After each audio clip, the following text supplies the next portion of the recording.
man maa ngi tudd Adja Ndeye Samba Laye nekk bàjjenu gox district ouest di trésorière district ouest si bàjjenu gox yi. ñun dañuy wax ne nag depuis ñu tàmbali suñu liggéey bi ak waa dispositif bi ñun xam nañ ne amal nañu njariñ VAD yi ñu doon def ak causerie yi ñu doon def daf doon nekk loo xam ne heure boo duggee dëkk bi def si lu mel noonu si sensibiliser bi wala VAD VALT yi dañ si doon gis réussite parce que biñ koy def dañuy jël totalité nit ñi nga xamante ne def nañ ak ñoom VALT yi bët set dañuy séentu nit ñi ne la ñu waxante woon ak ñoom dañuy xëy ñëw fekk ñu fi ñu nekk ngir def seen vaccination. J'ai été responsable du projet dispositif de surveillance communautaire Covid-19 déroulé en partenariat avec Bioforce.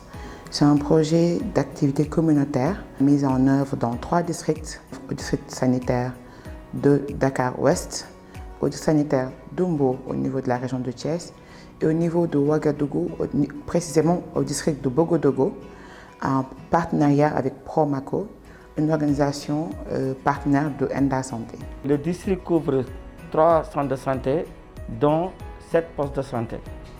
Nous avons noué un partenariat avec Enda, que je remercie beaucoup d'avance, qu'on a eu à travailler avec les acteurs communautaires sur un paquet d'activités.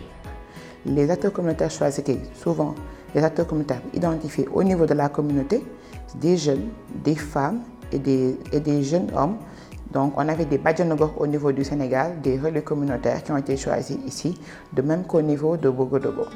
Donc dans le cadre de ce projet, nous avons eu à former les acteurs communautaires en partenariat avec le ministère de la Santé, en l'occurrence la solution du communautaire et le service national de l'éducation et de l'information pour la santé. C'est avec joie et surtout avec beaucoup d'intérêt que nous avons collaboré avec beaucoup de partenaires, en particulier Enda Santé. Au lieu d'attendre que le SNEPS vienne vers eux, ils se sont déplacés vers nous pour vraiment solliciter une collaboration. Donc ces acteurs, pour assurer la bonne mise en œuvre des principales activités qui ont été retenues dans le cadre de ce projet, ont dans un premier temps bénéficié d'un accompagnement dans le cadre de renforcement de capacités.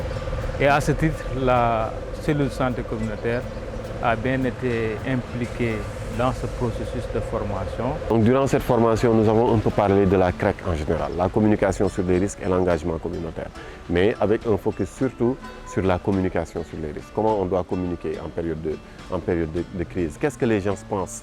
Comment est-ce qu'on doit discuter avec eux? Comment on doit échanger avec ces personnes?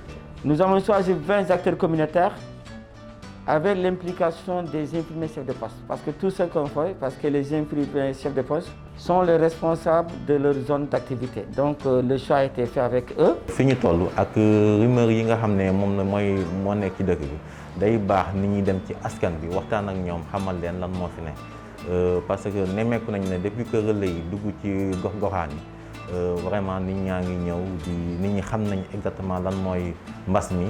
xam nañ aussi naka la ñuy def pour ñëw vacciné wu. waaw comme ñun fii comme nous sommes des relais dañuy def ay VAD dañuy def ay VALT def ay causerie dañuy def ay TDBA activités yi nga xam ne daal relais yaa ngi koy def. Maam Fatou ak Ndeye Ba tabaarakallaahu bokk na ci jigéen ñi nga xam ne dañuy dugg ci kër yi di wane ne kat ñoom yéen a leen yónni ñuy wax nit ñi def leen ak def leen. ñun bi ñu tàmbalee. di wax ak ñoom si li nga xamante ne mooy affaire vaccination bi sensibiliser leen si li nga xamante ne mooy jàngoroy Covid mu nekkaat beneen waxtaan boo xamante ne dafay nekk lan mooy feebar Covid bu ñu jógee si lan mooy feebar Covid ñu wax la lan mooy signes yi soo jógee si loolu ñu wax la ne ki ka am nii lañ ko war a faje fii lañ ko war a teg nii lay wàllee nii lañ koy moytoo suñu paree si loolu nag daal di indi nag wàllu ñàkk bi nga xamante ne moom lañ bëgg ñëpp dem def ñàkk bi ngir jàngoro ji man fee dem.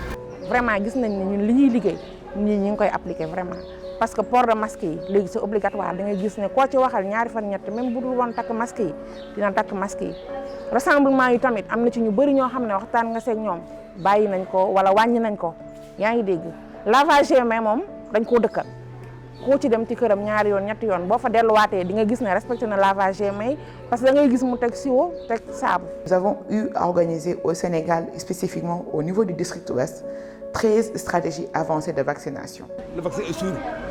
Et actuellement, il faudra conseiller tous vos parents de venir se vacciner. Actuellement, même les femmes enceintes sont incluses, et même que les femmes allaitantes.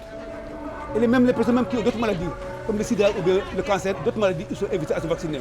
Début bi métti woon na parce que sensibiliser woon nañ ba sonn mais taxul woon nit ñi ñëw mais ak troisième vague bi ni ñu ko gisee ak nu mu méttee nii tax na ba léegi suscité na nit ñu bëri léegi ñu ngi ñëw di ñàkku dose yi ñu génne par jour dañuy dem ba épuiser dose yooyu yëpp du coup dañuy obligé waat déployer waat équipe bi ñëwaat sur le terrain.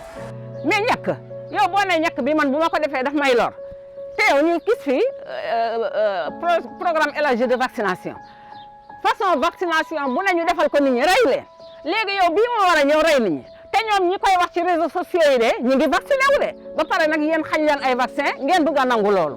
fu mu toll nii ba ñu commencé vacciné wu léegi ci 7 ou 8 jours yi intervenir on a pratiquement vacciné plus de 1000 personnes ci suñu clinique mobile bi. loolu yëpp bàjjenu gox yi ñoo ciy jàppale parce que bàjjenu gox yi tamit ñu ngi joué rôle bu important ci terrain bi lépp ñoom ñooy nekk sur le terrain ñoom ñooy waxtaan ak nit ñi ñaax leen sensibiliser leen pour que au moins oto bi su ñëwee taxaw day fekk ne day nekk liggéey boo xam te ne pare na ba pare du coup ñun dañuy ñëw rek def suñu liggéey rek doo dem suñu yoon. Actuellement risque bi am ci vaccination bi au niveau centre santé amul fenn aussi au niveau des postes santé bu ñu indee vaccin balaa mu nekk mu jeex takk jeunes yi nga xam ne sax ñoo bañ a vacciné wu ñoo engagé ñoo gën a engagé présentement pour se faire vacciner et le vaccin aussi day am rang bu gudd. sama kii mu ngi nii sama carnet de vaccination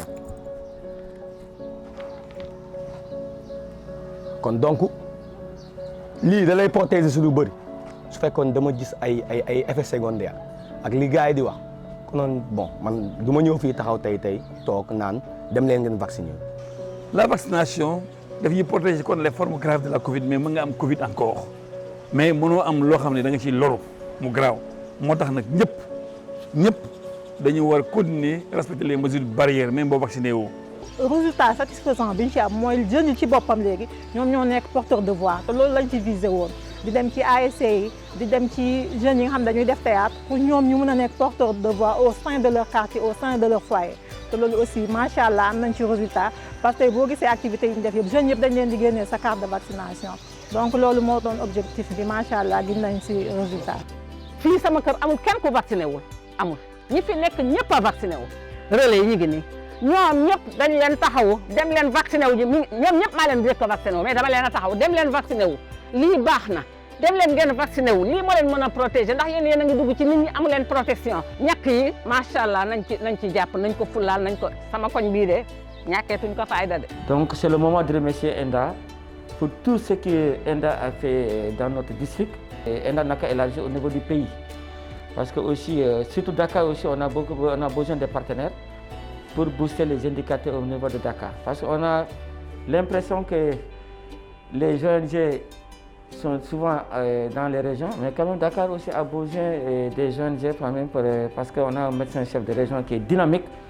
Et puis je souhaite quand même nouer encore un autre partenariat, signer aussi une convention avec ENDA dans les jours à venir. Parce que l'expérience avec ENDA Santé quand même mériterait d'être non seulement vulgarisée, mais aussi étendue à travers tout le territoire national. Dans la mesure où ils ont su quand même briser cette routine qu'on avait, c'est-à-dire du top-down, c'est-à-dire la planification se faisait au niveau stratégique et on venait juste dérouler au niveau opérationnel. Donc là, on a senti quand même cette approche communautaire. On a un peu discuté avec les communautés, échanger avec eux. On les a autonomisés en quelque sorte pour qu'eux puissent vraiment produire un plan d'action qu'ils ont eux-mêmes produit et qui vont eux-mêmes dérouler, mettre en œuvre. Donc ça, en santé communautaire, c'est fondamental parce que ça facilite l'acceptation, mais aussi l'adhésion de tous dans les stratégies de réponse que nous allons faire. Vraiment, c'est une approche qui mériterait quand même d'être vulgarisée. On a entièrement été sur le terrain avec les acteurs communautaires et on a beaucoup supervisé les activités qu'on a eu à dérouler et pour voir l'effectivité des activités, mais aussi si cela a été bien fait et aussi pour vraiment à chaque fois améliorer le travail des acteurs communautaires dans le cadre de ce projet. Cette lutte-là, c'est tout le monde qui est concerné. Du Tchaguen délégué de quartier, nous sommes à la base de cette lutte. Donc, le plus humain de notre pour au moins débouter le Covid-19 hors du Sénégal, hors du monde.